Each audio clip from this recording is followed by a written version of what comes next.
Hang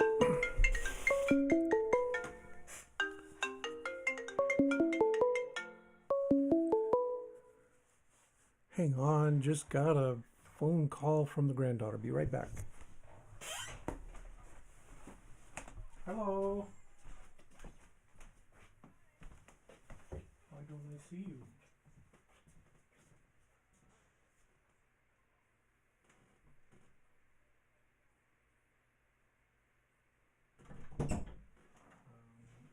Oh, I have to turn this thing on.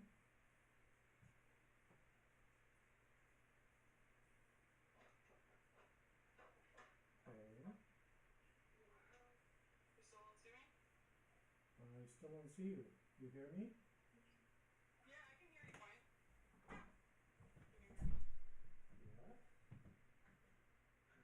just invisible. Okay, Google, turn on all the lights.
Oh, hello, everyone.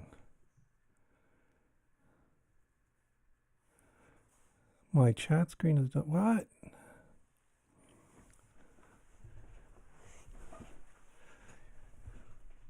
All right, let's see if everything's working here. So, you hear me? You see me? All that kind of good stuff? Okay. Yeah, no, I just as I got going here, Ileana called, my granddaughter. So I had to run off and say hello to them. They've just moved. They got a new house. And look at this. I'm talking to you instead of my granddaughter.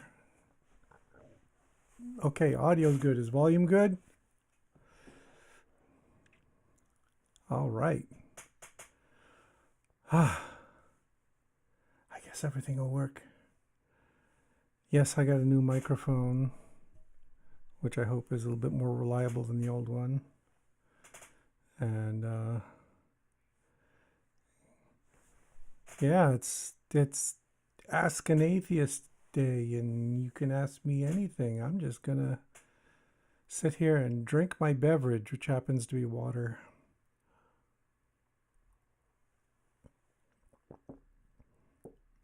So what do you want to know?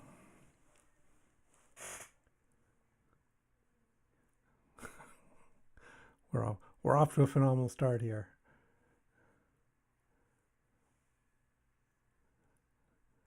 Okay, maybe I can tell you about my day. So today was Thursdays are my busy day. So I got raise the audio a smudge. Okay. You only got, well, let's see, what if I do that? I have more buttons and dials to play with. I hope that's better.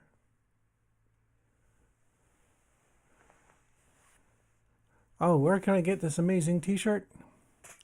I don't think you can anymore. Not that haven't been able to find it. I got this like 10 years ago, and it's perfect. And it's starting to show signs of wear. So, yeah, I would love to know where to get a fresh one, a new one. Let's see. So, Andrew is a biologist. Oh, good for you. I'm going back to school for your humanities degree. Oh, in order to become a better science communicator. What a good idea. Yeah, you want tips from me? I never got any kind of humanities degree. You've got an edge on me. So no, it's just not I'm not good at giving you advice there, but I commend you on the effort. That's a good thing to try and do. Okay, let's see. Between linear algebra and differential equations, which is more readily applicable to biology? Oh, man, you guys are I wanted easy questions. But okay, I don't know. Depends on what you're going into. Yeah. I would say that in general, overall, what's more useful in biology is statistics. That's what we tell all our students to do is take more statistics. It'll never let you down. It'll always be useful. Okay, how are the spiders doing? The spiders are doing fine. They're not here, they're in the lab. Yeah, right now I'm just kind of overwhelmed with spiders. So I've got a few hundred spiders, little baby spiders in there. And tomorrow is Friday. That's the day I have to go in and feed them. So the adults get mealworms, and the babies get lots and lots of wingless Drosophila. So I got to go do that. And the problem is, I got all these vials. I got hundreds of vials, so I got to go through and open each one up, put some flies in, close it back up. It's kind of tedious. The only thing that's good about it is spiders are very well behaved. So you open the vial, and it's not like you got to worry about them running out of the vial and chasing off somewhere. No, they've built a web in there. They're just going to stay there and wait patiently. And so that I just open a bunch at once, put spiders in each one, put the lids back on. So it's fairly efficient, and I don't lose any. When they're little tiny babies, they try and balloon away, but now these guys are a couple weeks old, and so they're doing pretty good. Let's see. Do you need a philosophy degree? Oh no, you're asking Andrew T. that. Do you need a philosophy degree to become a better writer? I don't think so, but okay. Brian Stevens has been hunting dark matter for 12 years. Where are you hiding it? Oh, well. There's all kinds of rude things I could say about that. But no, I'm not responsible for hiding it. So you're gonna have to look for it yourself. That's more of a physicist thing. Not for me. Let's see. Does Lightning McQueen have car insurance or life insurance? It's the same thing, so he gets double duty out of one policy.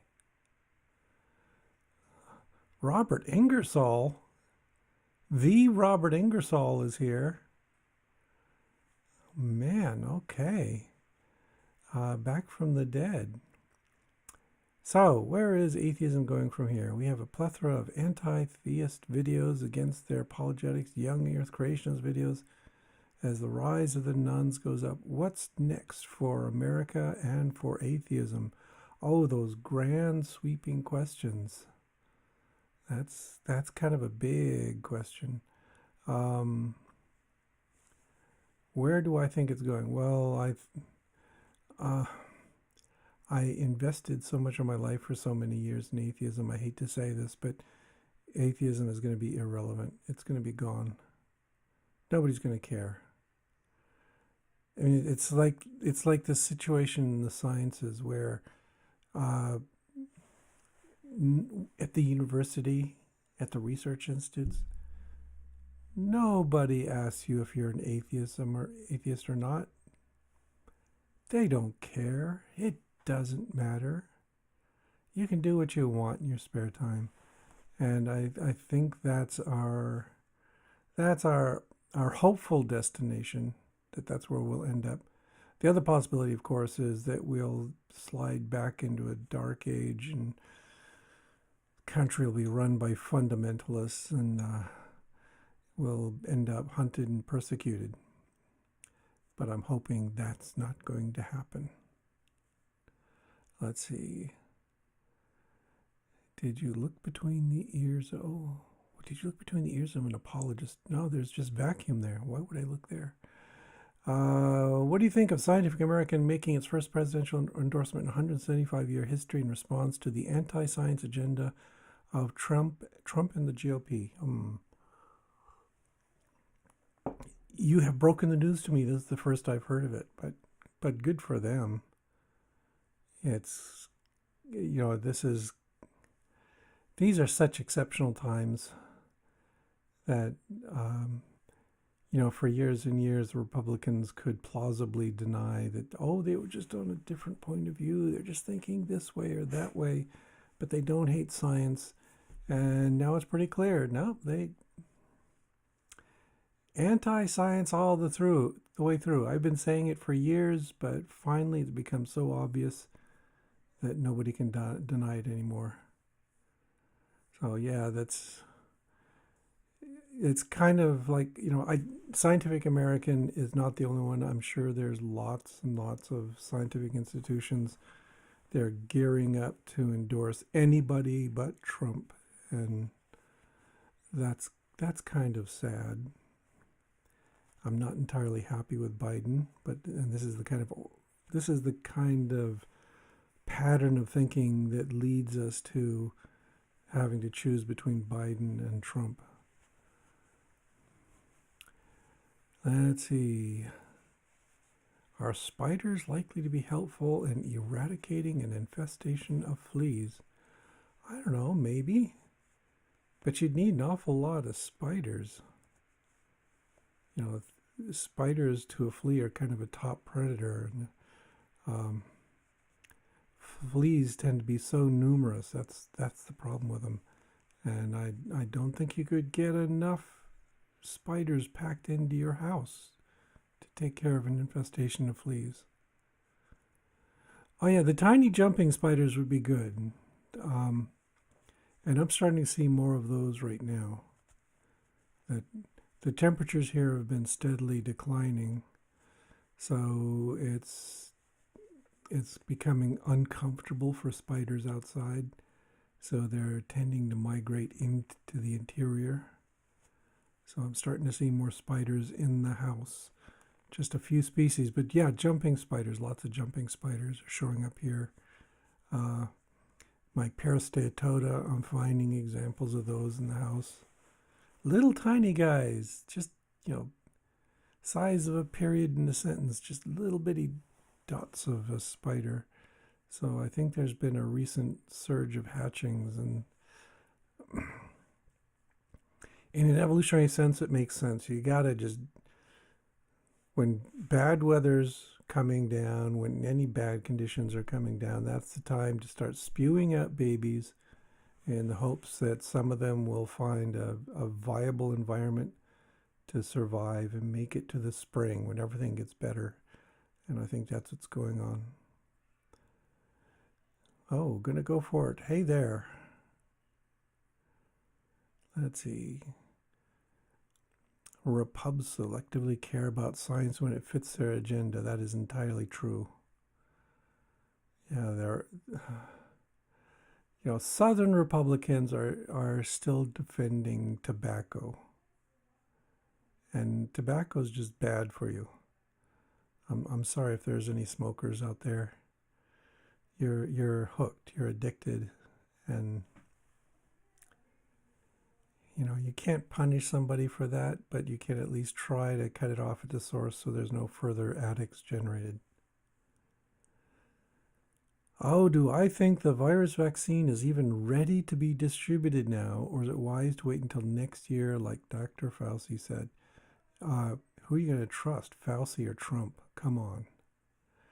No, it would be insanely rapid for a vaccine to be ready now already. And it won't have been thoroughly tested. Um, I'm going to get my flu shot next week, but otherwise, no, I'm not going to try any experimental vaccine. Yeah, let it be tested thoroughly.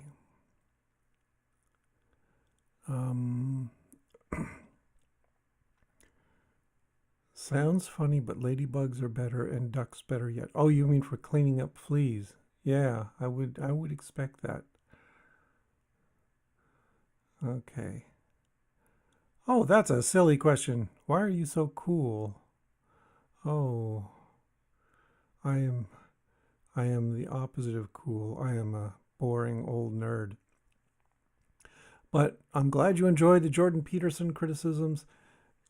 Peterson has become such an easy target. I haven't been picking on him lately just because I feel sorry for him. He's a hateful, evil old man. Okay, I guess he's a little younger than I am, about the same age as I am. But he has so thoroughly screwed himself up, and he screwed up his family, and he's he's got money, but he's suffering for it, and that is just sad. Poor old fool. Okay. Let's see. Regarding atheism, atheists, do you think there's anything lacking on social media? Any ideas that should be implemented? Ooh. Huh. Let me think about that one. That's tough. Because and again, you might be talking to the wrong person because I've gone through a decade of trying to use social media to spread these ideas, and it just ended up going down the crapper, right? So, do you think there's anything we're lacking in social media? Maybe. One of the problems there, though, is that the social media it's all held by horrible people. Facebook. Why would you want to use Facebook to spread your message? Because it's just going to be the whatever message they tolerate that they think will benefit them. So I don't know.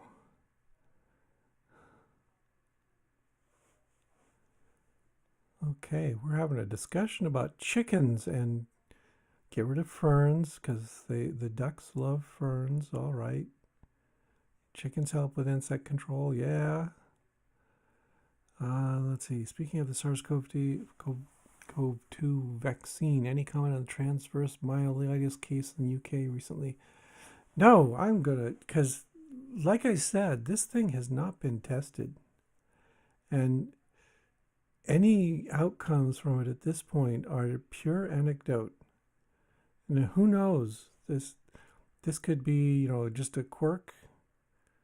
It could be a consistent problem with the vaccine. We don't have enough information to know anything about how well this vaccine is going to work. So, no, I'm going to say get responsible people out there to do the studies and get back to us. And if there were experimental studies in progress, I might be willing to try something. Because who knows, I might be coming down with COVID-19 in the near future. They're not being nice about quarantining people at the university. So anyway, there's stuff coming along, and we'll see. Let's see. As an educator, what does the recent survey in The Guardian that 2/3 of young American adults do not know that 6 million Jews were killed during the Holocaust say about the U.S. education system? this has been bubbling away for decades, as long as I've been doing science education and dealing with creationists. Every time they do one of these surveys, we're constantly appalled at what kind of garbage people are believing. So,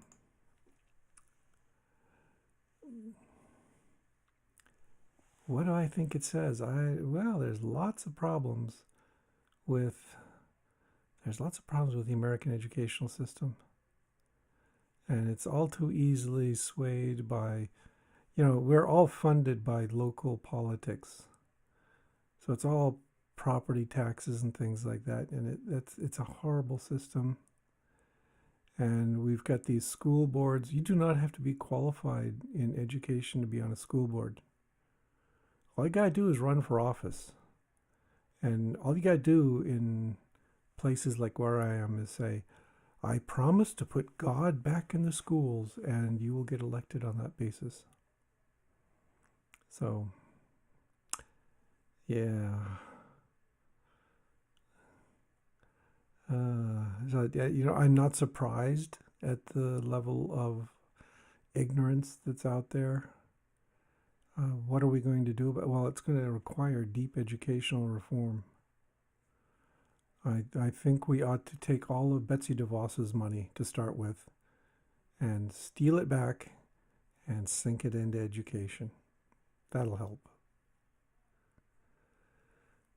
Okay, yeah, Jordan Peterson called himself an evolutionary biologist, and I put up a short video that pointed that out, that that's not true. He's not an evolutionary biologist. And you would not believe the pushback I got from it. The Jordan Peterson fans are in full-on denial, and they were just pounding the keyboard telling me, yeah, he's sort of an evolutionary biologist. Okay.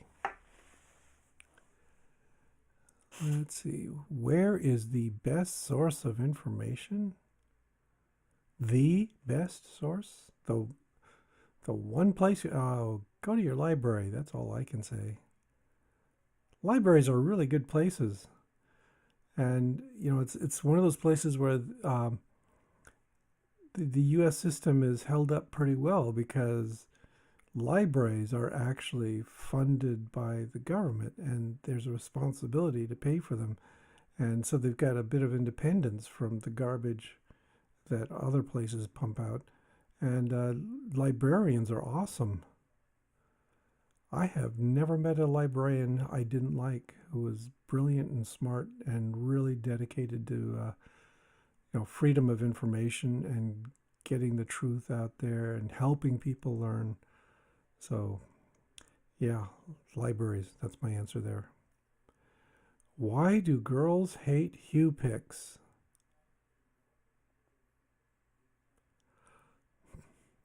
That's a terrible question. I mean, do you think all the girls out there are uniform in their ideals? That they're all out there to get you, that there's some kind of conspiracy among women to go after people? No, there's not. There's individuals, and that's the first thing you gotta learn is take them as individuals. There's some few women who like me. I married one. Boy, that was a weird one that she actually did.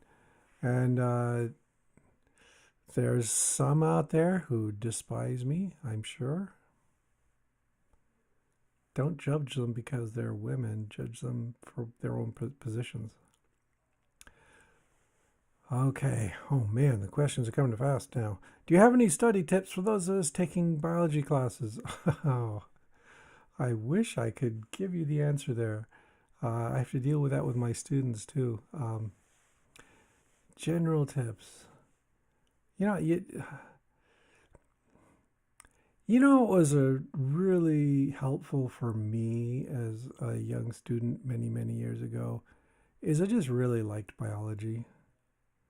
So, I would read all this stuff constantly. So I would read the stuff that the professor assigned to me, but then I'd read other stuff. And this is one of the wonderful things about science is that everything fits together. It feeds on itself. You get this wonderful synergy. So take some time out. Again, this is a general suggestion, not how to study for your biochemistry test tomorrow, but a general suggestion is just take time out every week and read broadly and get some exposure to the rest of the field. Yeah. Okay. Peter's asking, oh, I missed the talks you used to give. Any chance you could do a few of these on your channel? Yeah, I kind of miss it too, but all the invitations dried up very quickly when I came out publicly and condemned a certain skeptic out there on the West Coast, and a certain skeptic, no, a certain rapist, a horrible person out there, and it was remarkable. Just poof, everything just disappeared. Nobody wanted anything to do with me. You'd think that the person who did the raping would be the one who'd get booted out of these things, but no, I got booted out. Any chance you could do a few of those? Yeah, it's kind of in my head, but since the pandemic settled in and everything has been in upheaval, terrible upheaval, and my workload has vastly increased just to do my job, because suddenly I have to adopt a completely different method of teaching. Different method of teaching, and it just eats up my time. I'm trying to force myself. That's this bad science Sunday thing is, okay, get into the habit. Make sure you churn out something every week. Once it becomes a comfortable habit again, then I can broaden and do some other stuff. Your thoughts on the genocidal herd? Yeah, it's a genocidal strategy. It's not going to work. We'd require so much infection, and with the fatality rate of the disease, we have so many people dying. Yeah, do you really want 2 million dead from this disease? The whole point of, quarantining and masks and all the stuff that people resist unbelievably is to minimize the frequency of the disease to keep that death rate down. But anyway. Let's see. I have that old article explaining evolution with playing cards? Yes, I do. Well, sort of. It's actually on Nature. Nature magazine has... they haven't done much with it lately, but they have a section that was all on educational strategies and things like that. And I could probably dig it up again, and maybe I could post that on the blog site just to refresh everybody's memories. Let's see. Okay. Any advice for young scientists in grad school? Ooh. Most important advice I would give to somebody going into graduate school is get a good advisor. Don't settle for some second-rate person who's not going to support you. That's a real issue. Yeah, the dirty secret is, if you are a professor at a large university, you are not judged on your kindness ever. And it's a nice bonus for a professor to have a good reputation among the students as supportive and helpful and able to constructively assist them in their work and actually caring about them. But really, all the incentives in education go the other way. So, I was extraordinarily lucky when I went to graduate school, as I fell into the lab of a guy who's really good and knows about things like work-life balance and appreciates that, people have to be human too, as well as doing the grind at the lab bench. And so finding somebody like that is the real secret to making it. So, for instance, my daughter's in graduate school now, and um, I met her advisor, and I was so happy because she seems like a really nice person. And everything I hear about her, she's been so supportive. You know, even though my daughter is now handling a little baby, you know, some professors would blow up at that and just would be, you know, bad mouthing you for, oh, how dare you spend this amount of time raising children? And it's a good test to whether your professor is willing to allow that sort of thing. If they're not, you shouldn't join that lab. Let's see. Oh, there's so much piling here. I'm losing track.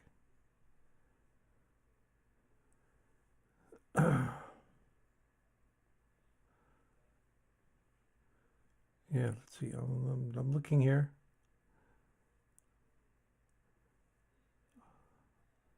Oh, let me skip ahead here. Don't you think that some religion may be beneficial to some people? Oh, well, sure.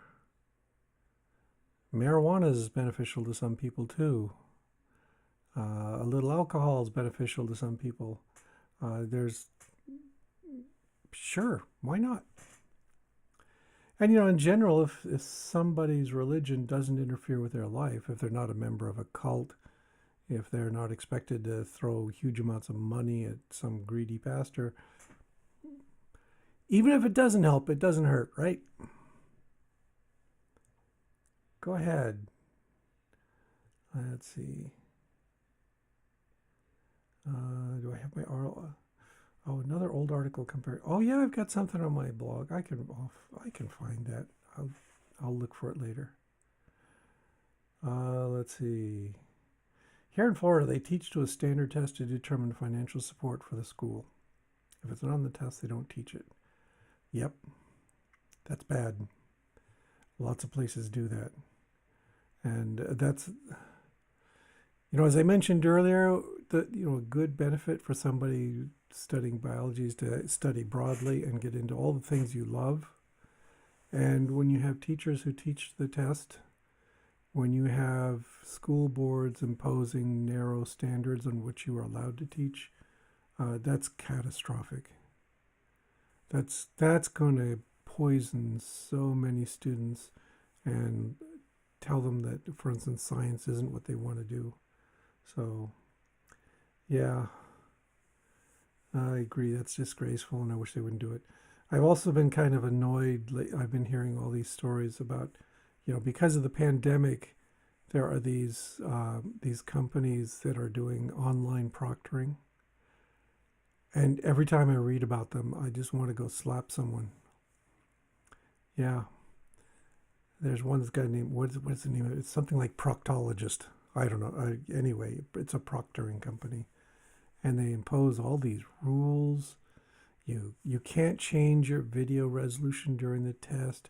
They want you to have a camera scan around. No, completely antithetical to my philosophy of teaching. That as we went into the pandemic time and we're not doing in-class exams, my solution is, oh yeah, we'll just give take-home exams, and we'll just let them work on them. And we have to be a little more creative in writing the questions.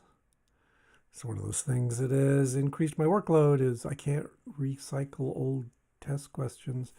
I have to write questions that are creative and original and force the students to think. And yeah, you got to do that kind of thing. That's much better than having some machine look over your shoulder and tell you you're cheating if all you're doing is, you know, looking at your watch or something. Let's see. Oh, okay, I see. We're seeing some people getting advice on what women actually think. All right.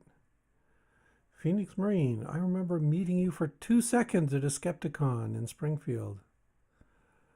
Oh, I don't, I met so many people at Skepticon that, yeah, I can't say that I remember you. I've seen your name around a lot, so uh, if we meet again, just introduce yourself again. I will be appreciative. Yeah, let's hope we have conferences again someday.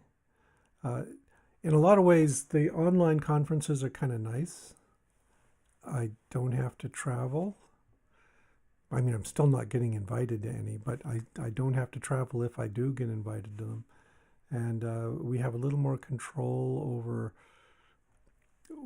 what we're presenting. And there's also a more open-ended idea of who can come in and take a look. So I'm glad it's more open. Let's see. Citrus County, same deal. Schools need to be revamped from the ground up. Yep. And when they're revamped, tell the fundamentalists to stay home, that they can get to work revamping their Sunday school curriculum. That's fine. That's their end of the story. But no, please don't handle secular schooling. Whoop, what happened there?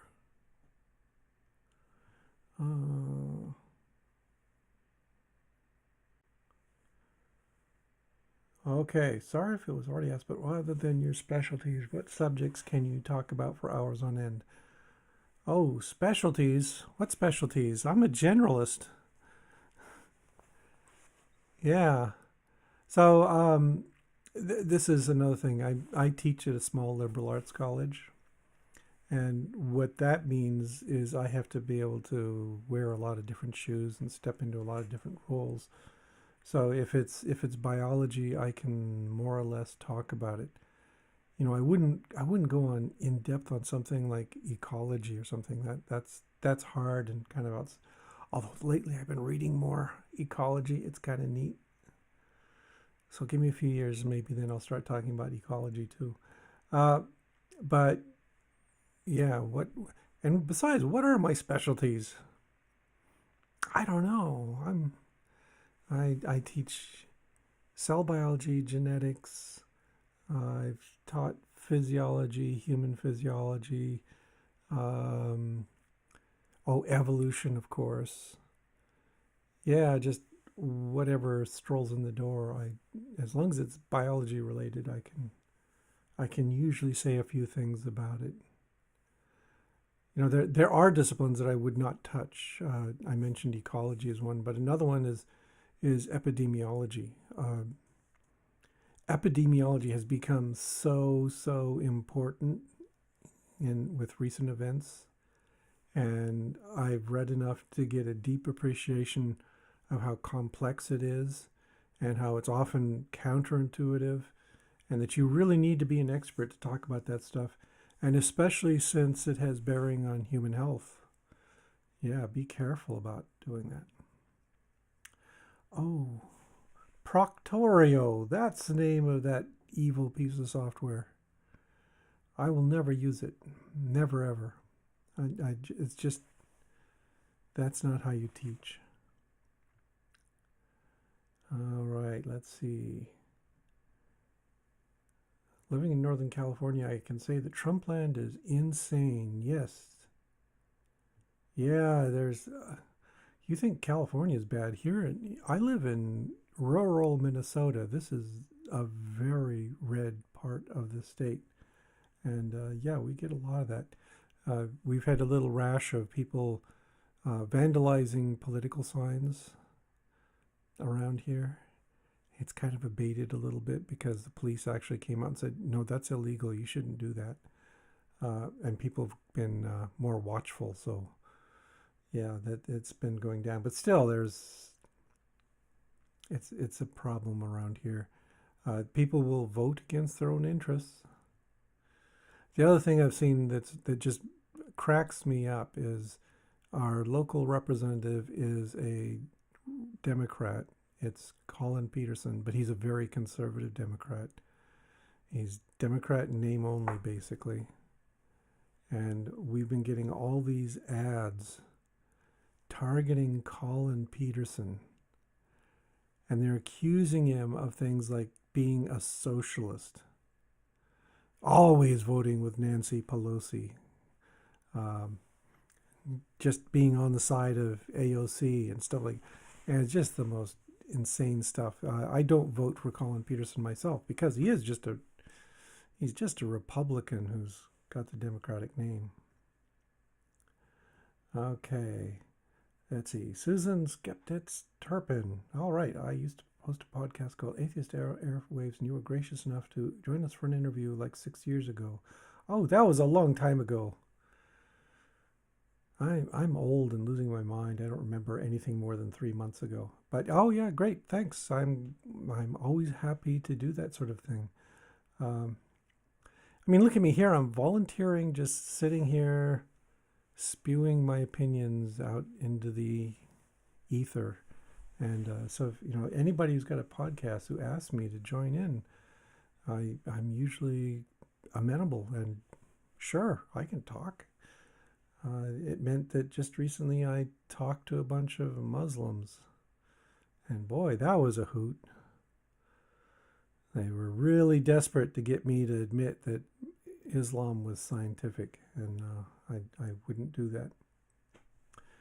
Why has your hair been different colors in recent videos? What? Oh no! How did that happen? No.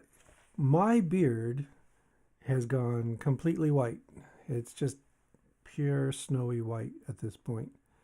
And at the start of the pandemic, I just looked at that and I said, oh, that is a perfect canvas for doing whatever I want. And so I just threw some dye on there because I could. And it's not like I'm going out in public and seeing people anymore. Although I'm kind of liking the color, I'm thinking that maybe next time around it's going to go blue. We'll see. Okay. Have I ever recorded for an audiobook of bedtime stories? Is that the nice way of saying I'm putting you to sleep? Okay, yeah. No, I have not. I haven't recorded any audiobooks. My own book, when I was looking for somebody to do the audio for it, I managed to convince Aaron Ra to do it. He's got the voice of God, so that's really nice. And I don't. I have the voice of putting you to sleep at night. Okay. A clarification, I guess, really what you're pigeonholed for, like what people usually want to talk to you about. Nobody has invited me out to talk about spiders yet. They could. What kinds of things would I be qualified to talk about? I don't know. So, we got this fundraiser coming up at the end of the month, September 25th through 27th. And I and a couple other people are organizing these various little events over the weekend. And some of them I wanted to go for because it means I get to talk about stuff I usually don't talk about, that I'm into. So like I'm doing a science fiction and social justice conversation. Because my favorite science fiction stories, they all turn out to be very social justice-y things where we talk about, the author talks about big scheme things, about, people interacting. They're not about just, for example, somebody going out for revenge. Revenge stories are kind of the opposite of social justice stories, and those I don't get into. So yeah, so that's one thing we're talking about. We've also got some surprising events in that several people called for. Let's see, what are we doing? We're having a quiz show, and we haven't yet settled who's going to be on that one. I don't know if it'll be me or somebody else, or maybe a complete surprise, and that's okay. Surprises are good. Uh, we've got a late night session, which is bloggers at Free Thought Blogs just reading from um, juicy literature, shall we say. And that would be kind of fun to participate again. But again, I don't run everything. There are other people who've got those jobs, and we'll see who they invite in. And it's going to be fun. Anyway, let's see, more questions. What exactly does humanism mean to you? Oh, that's a good one. Yeah. You know, that atheism, as everyone keeps telling me, it has a narrow meaning. It just means you don't believe in God. I disagree with that because I think atheism also implies that you have a set of principles about how you look at the world around you that go deeper than that. It's those principles that lead to the conclusion that there is no God, not the belief itself. So humanism is a philosophical approach that you can tie neatly to atheism to give yourself a human cause and purpose to integrate with society. So humanists, a good humanist would not retreat into a hermit cave and never come out again, because they're all about humanity. So they're all about, what can I do to help people? What can I learn from other people? So that's kind of what I think is humanism. Well, you don't have to be an atheist to be a humanist, first of all. But for me, my flavor is humanism is where you take atheism and you add meaning to it. Okay, another question. What percent Neanderthal am I? And if it's a high percent, will this work for me or against me? Oh, no, it's irrelevant. You might as well ask what percent of you is gorilla. There is a small percentage of you we can trace the genes back to gorillas that aren't present in chimpanzees, for instance. You look into coalescence theory, it's mind-blowing. Anyway, there's all kinds of variations that are out there. I wouldn't worry about what percentage Neanderthal you are. It's a gimmick. It's got some PR for various things. Let's see. Is it true you dyed your beard for our sins? That would make as much sense as hanging from a cross and dying and coming back to life. Sure. It's probably a less harmful belief than believing in blood sacrifice and atonement. Let's see. Your voice is very calming, like ASMR. Ooh. Again, I don't know if that's good or not.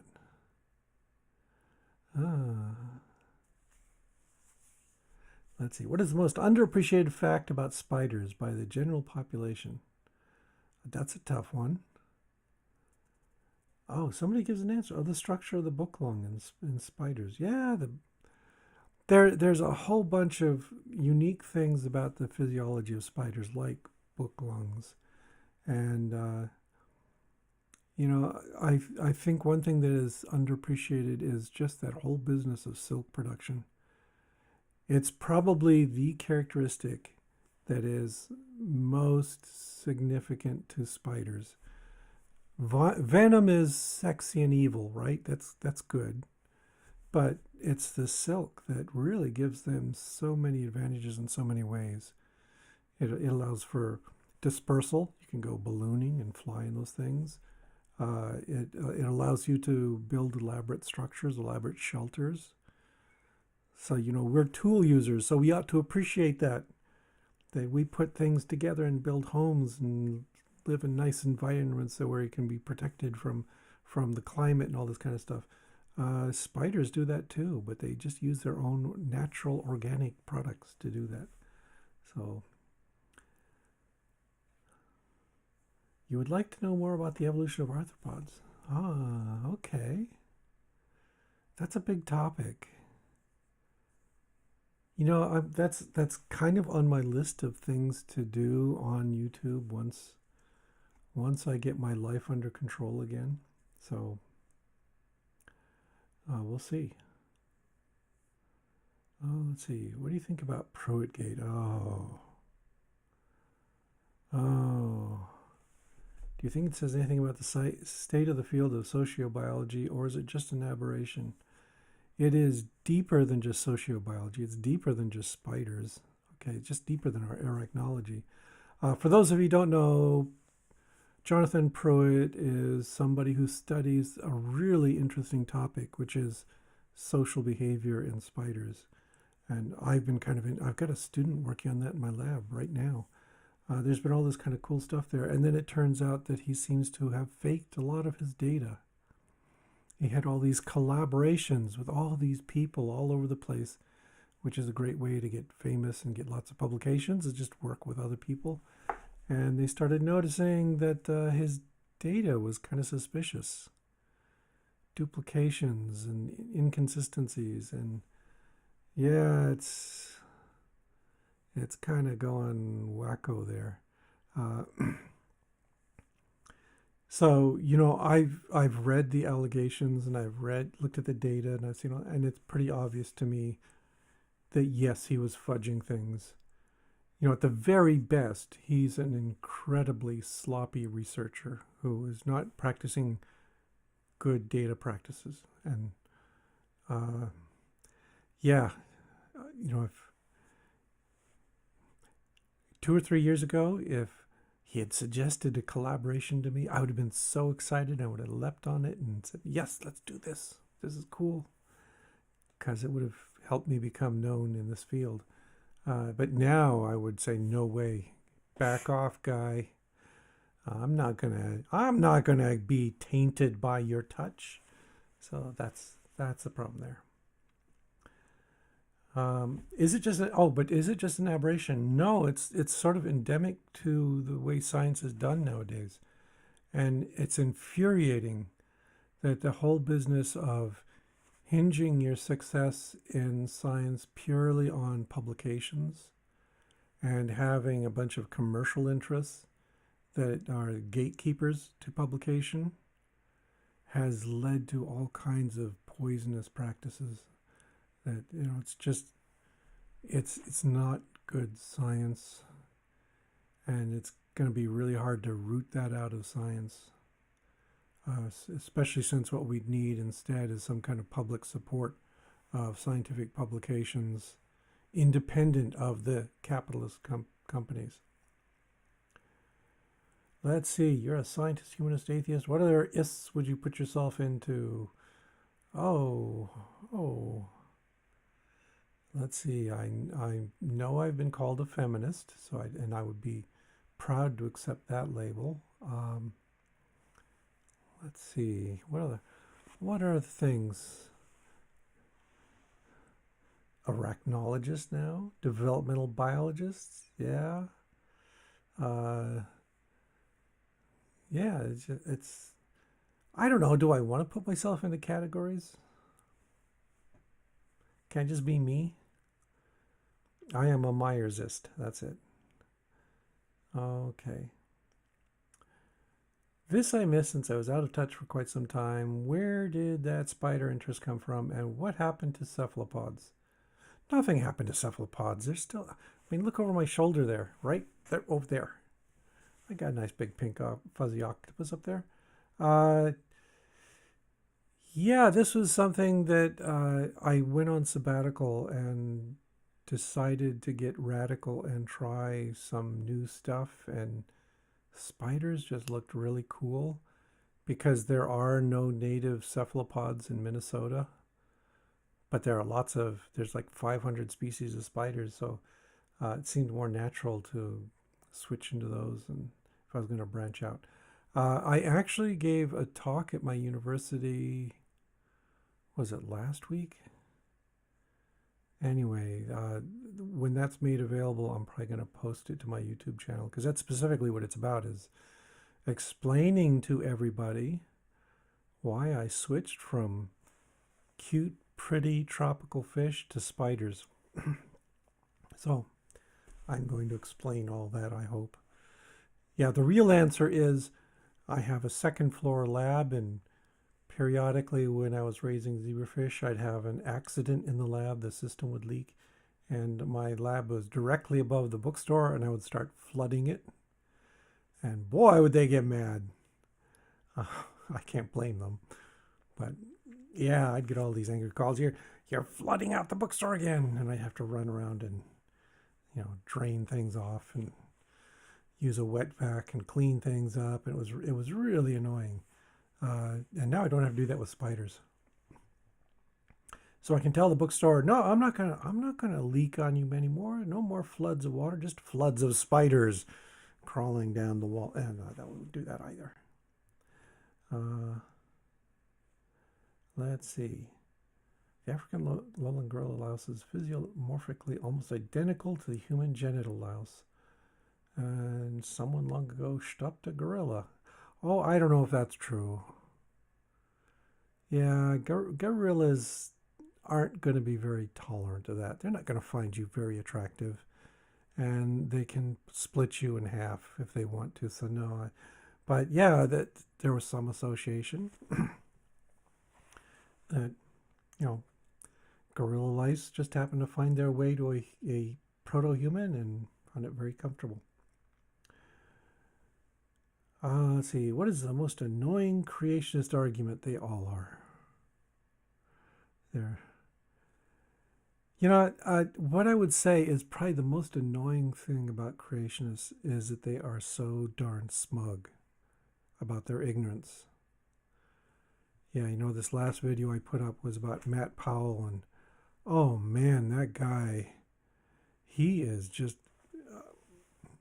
his head is this big, full of lies and dishonesty, and he mistakes that for intelligence, and yeah, and that's been a general problem when you get into a debate with these creationists. In order to be a creationist, you have to be steeped deep in the Dunning-Kruger effect.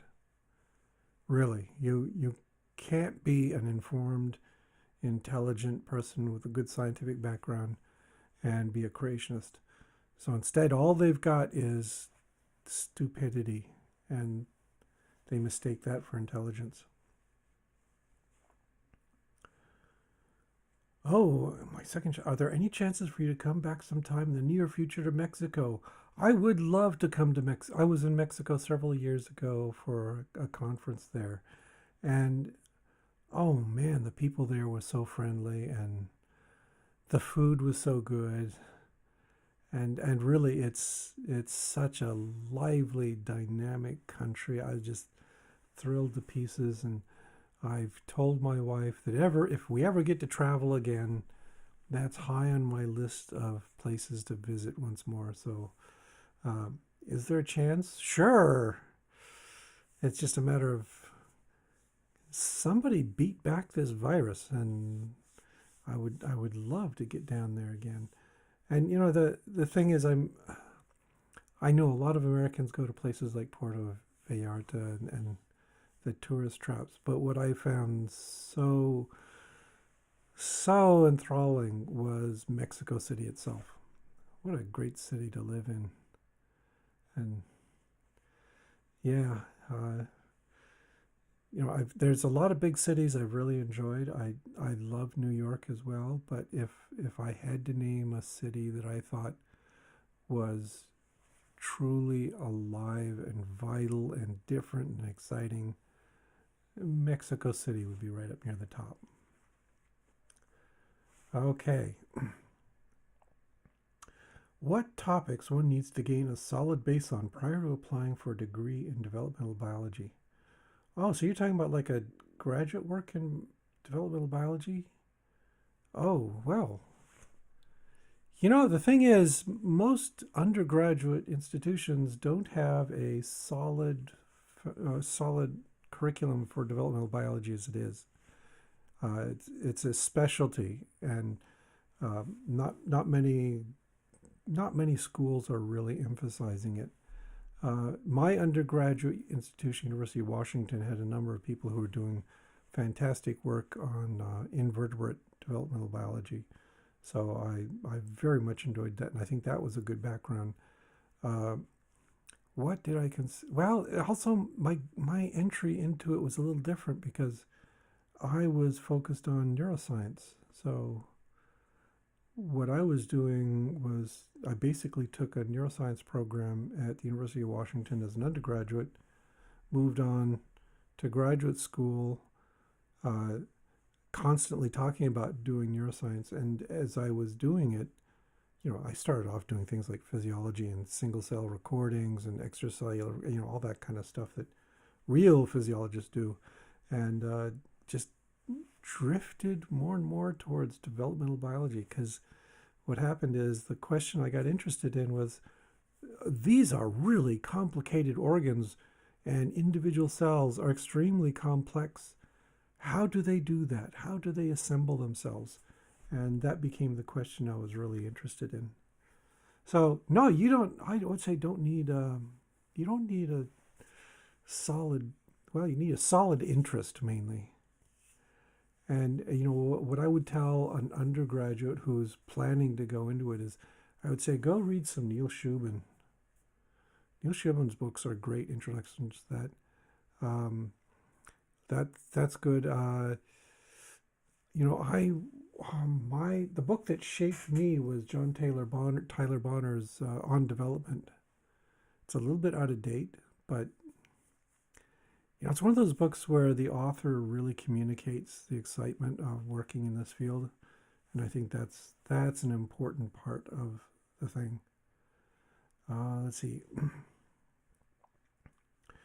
Is there a line where evil psych shifts from valid to bunk, or is it all bunk? Oh, it's all bunk. No, the problem is that if you buy into the evolutionary psychology program, which is fundamentally flawed and is rotten to the core, you're not going to get anywhere. You're just going to spin your wheels and make friends with other evolutionary psychologists and invent a lot of crap. But psychology itself, I have a lot of respect for psychology. Physiological psychology too it's really closely related to biology. There's a lot of good stuff in there. I'm thinking about all this stuff on cognitive and sensory psychology. It's hardcore. It's really good stuff, and I would say that's important. There are some people who have been doing really good work. They don't call themselves evolutionary psychologists, although evolutionary psychologists tried to call them. Let's see, Blaffer is one person who's been doing good work. What's his name? Oh man, I should know his name. The guy who studies endocrinology of baboons.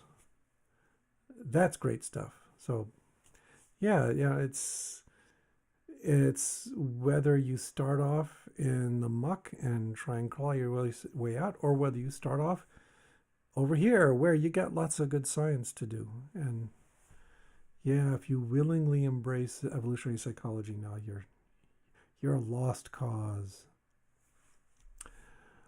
Oh, Terence McKenna. It said that a powerful psychedelic can potentially cause atheists to believe in God. So what? Yeah, the mind is the mind is a biological, psychological phenomenon, and I will tell you right off the bat. Of course, it's sensitive to all these perturbations. That chemistry affects it. So yeah, you can tell me, sure, if I take this drug, it will make me believe in God. That doesn't make God exist, though. So as scientists, we try to unclutter ourselves of those preconceptions, and we like to question our biases. So yeah, I wouldn't be that interested. Why is animism not the animal counterpart to humanism? Yes, well, animism is something entirely different. Okay, animism is bestowing godlike properties on natural phenomena. whether it's rocks and trees or spiders or floods or whatever. So it's not the animal version of humanism. So nope. Yes, an unstoppable wave of spiders someday. Most places have laws against selling water damaged books. Yeah, so yes, I was doing a bad thing. It wasn't intentional; it was accidental, and I did my best to clean it up afterwards. I generally wasn't damaging books, though. The water was trickling down this back wall, which is where they had. Oh, you're going to hate me for this. This is where they had all the electronic stuff. Yeah, so maybe it was worse. No, it would be worse to destroy books. I'm sorry. Okay. This is kind of out of left field. Just wondering what you thought about some of the woo that's out there being intentionally propagated to distract people from. Well, what do you think I think of that crap? It's horrible.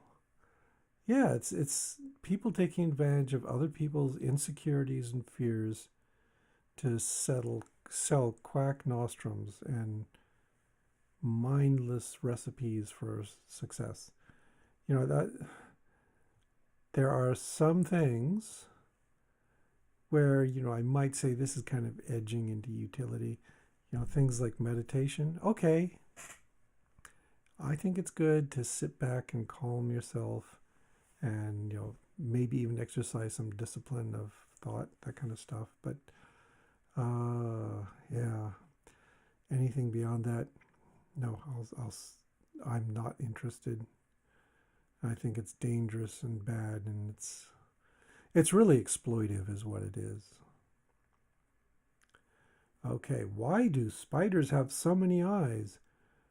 Wouldn't a better question be, why do people have so few eyes?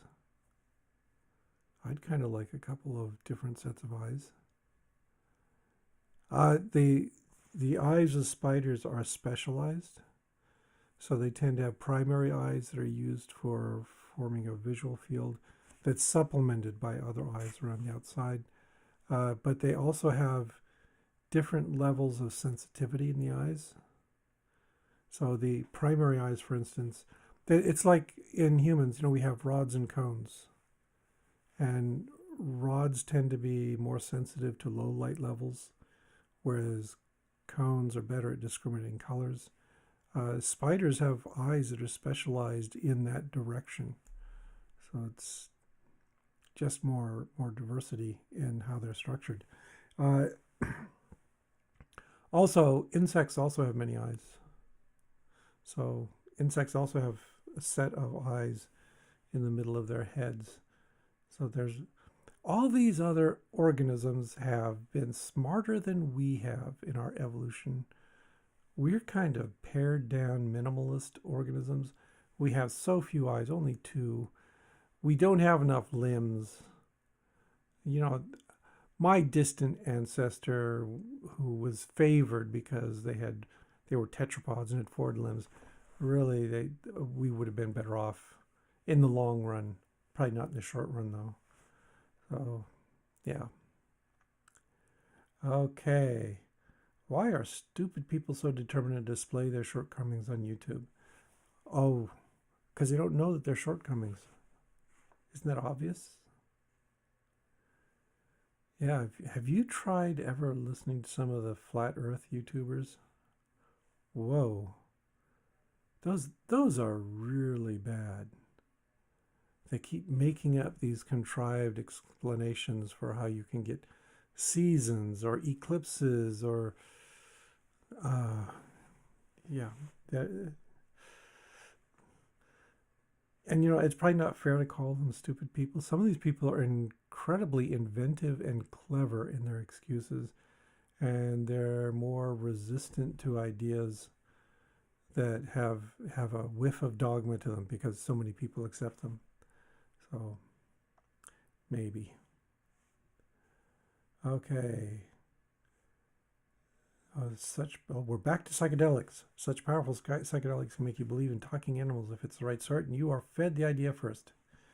Heck, you can hallucinate phantom people taking too much Benadryl. Right. Yeah, your sensorium is extremely malleable. It's all chemistry, all pharmacology. It's all neurons sending abstract signals back into the brain where they are interpreted and pieced back together into a model of the world around you. It's really easy to screw that up. So that happens all the time. You don't even need to take drugs. We were just talking about these people who display their shortcomings on YouTube. I bet you a lot of those aren't drugs. They just have talked themselves into a perceptual model of the universe that doesn't fit reality very well. And the way people's brains work is once you've got this model that you like and it doesn't fit, you start inventing all this stuff to make it fit, to fill in the gaps. And yeah, it just gets worse and worse. It's like the whole idea behind, what are they called? The out of body experiences that some people claim to have. And often it's you went into the hospital, you get surgery, you're unconscious, and then you wake up and you tell everyone that you had this out of body experience and you watched everything happening around them, and they never hold up very well. But what that is your brain has a discontinuity. You were made unconscious and then you woke up and something changed in your body. You've got to build a bridge to join those ideas, and they do all these mistakes. Oh, veganism. I don't mean to be avoiding the question on veganism. I'm vegetarian myself. I haven't gone as far as veganism. I think veganism is a fine idea. It makes diet planning a little harder. But yeah, there are shortcuts in your diet that I just haven't been able to get rid of. I can get rid of meat, sure. But something like eggs for protein, I really appreciate. That's always a challenge for vegetarians is protein sources. So you're constantly eating things like beans, soy products, eggs. Having that variety, I found, just makes it a lot easier to cope with being on a vegetarian diet.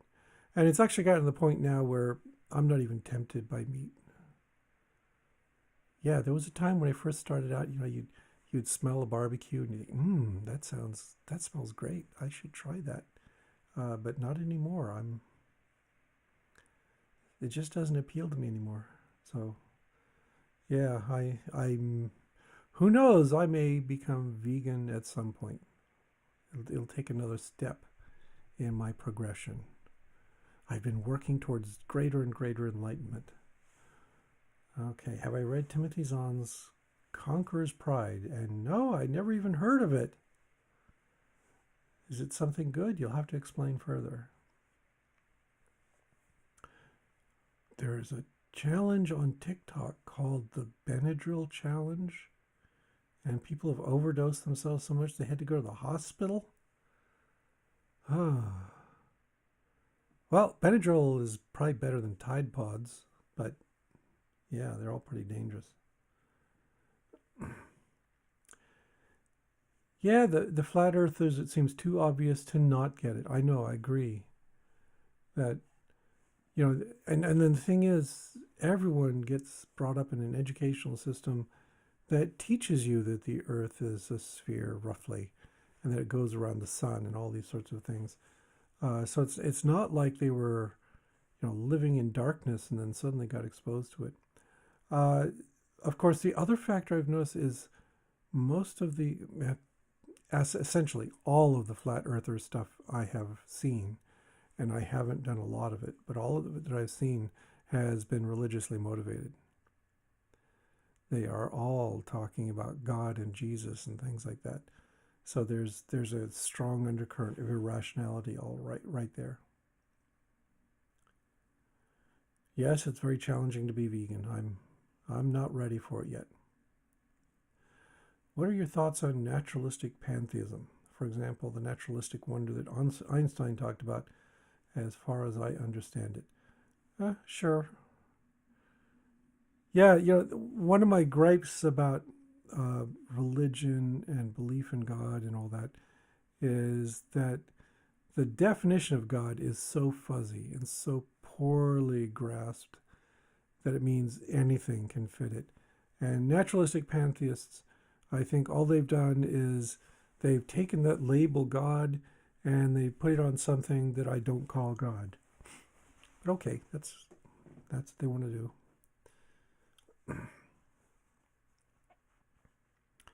Okay. There's an excellent video on Flat Earth by Dan Olson. Okay. Yeah, the conspiracy theory thinking, that's a lot of it too. Um, and I watched, what was it on Netflix? Beyond the Curve. There's a documentary about flat earthers there. And it's kind of mind-boggling because, uh, for instance, there's this one guy who he wanted to test the movement of the earth using some kind of laser gyroscope. And they actually spent $20,000 on this laser gyroscope that they were sure was going to show that no, the earth is not moving, it's stationary. And they fired it up, and the first thing they see is there's a drift of 15 degrees per hour, which corresponds exactly to what you'd expect on a rotating earth. And it's kind of funny just seeing them. They're just in shock that it doesn't fit what they expected. And they're talking about, how are we going to explain this? What kind of excuse can we come up with for this? And you can see the wheels just turning in their heads as they try and puzzle this out. And yeah, they couldn't. They still haven't. One of them in the documentary actually says something about not saying anything aloud about this because it was so contradictory to what they had predicted. And I don't know, $20,000. Oh, I just imagine what I could do with $20,000 in the lab. Yeah, I'm a small university, so low budget, so 20,000 would be great. I do think science needs to be taught side by side with ethics. Yeah, I agree. We don't do enough of that, and the problem is that science right now is so complicated, and there's so much that we have to cram into students' heads. It's hard to find time to do this other stuff. So about 10 years ago, we went through our curriculum because what was happening is every year we were thinking, it's really important that you know X this year, and it's really important you know Y the next year. And our curriculum was just blooming. There's all these things like bioinformatics. We ought to have bioinformatics in there. Yeah, that would be great. Let's go teach that. And so it was getting more and more complicated. And at the same time, students couldn't handle it all. And often students come in with career goals that aren't perfectly aligned with our major. It's one of the reasons we started an environmental science program and things like that. And for instance, like even in my education when I was an undergraduate, we had to pare so much out that I got a zoology degree, and that meant I learned almost nothing about plants. Even today, plants are mystifying to me. I know a little bit of their biochemistry because I got to teach that in cell biology, but don't ask me about plants. I go out for little nature walks with my wife, and she knows all the plants, and I know nothing. It's so sad. Yes, I'm admitting it. And now, recently, I decided I need to learn more about spiders of all things. So, yeah. And there's so much distraction as well, says Mr. Piece of Work. It's true. I'm a biologist, so I focus a lot on biology, but people keep coming up with this new stuff outside my field. Like the phosphine gas in Venus's atmosphere. that's kind of awesome and it's kind of distracting. I personally don't think it's a sign of life in the atmosphere, but it's still provocative and interesting. Yeah, so there's all these things that keep drawing me away and saying I should say, oh yeah, what about fungi and archaea? Yeah, just bacteria, the prokaryotes, all this stuff. Yeah, a million things. Biology's too big and our brains are too small. So, yeah, we just have to keep working away at it. Plant physiology is fairly easy, but classification is bonkers. Yeah, that's another thing. There's these subdisciplines that will drive you insane. Uh, yeah, plant physiology I can talk about. Talk to me about Calvin cycle and all this kind of stuff. I can do that. I can talk about responses to the environment. I can get into signaling in plants. That's a really useful thing. But classification, nope, you've lost me. And that's become also very close to my heart lately since I started working on spiders. Spider classification is even worse. I am halfway convinced that most of the spider classification schemes out there are just people going out and seeing a spider and slapping a name on it and not doing the serious work of the systematics. So, yeah. Oh, I see people are starting to give up on me just because we've gone on for an hour and a quarter or whatever. But I gotta kind of agree with you. I should probably let you all go. I'll try to do this again some other time. Maybe with a little more focus, with a more of a topical theme to talk about. But yeah, it's been fun. That spider is now Fred. I missed something there. What variation of spiders do you have? Well, as I mentioned, there's roughly 500 species that have been identified in Minnesota. And my focus was on one species, Peristeatoda tepidoriorum, to start with. But then it turns out there's another related species, Peristeatoda tabulata, and you can't tell them apart without dissecting their genitalia, which is terrible. I don't know how to do that. So, it's eventually I'll have to figure that out, dig into it. So I've started raising what I think are both species in the lab. And then there are these cool related species like Steatoda triangulosa and Steatoda borealis. Steatoda borealis I'm really impressed with because they're these big chunky boys.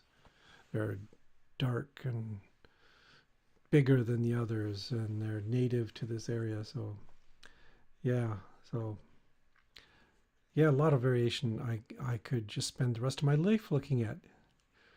That's easy to say as I get closer to retirement age, but okay. Yeah, Mr. Piecework says evolution is so obvious though when you really study living things. And I think that's a good note to end on. Yeah, evolution is so obvious. It's as obvious as the fact that the Earth is round and spins on its axis and orbits the sun, right? Evolution is that obvious, and it's just shocking that people reject it.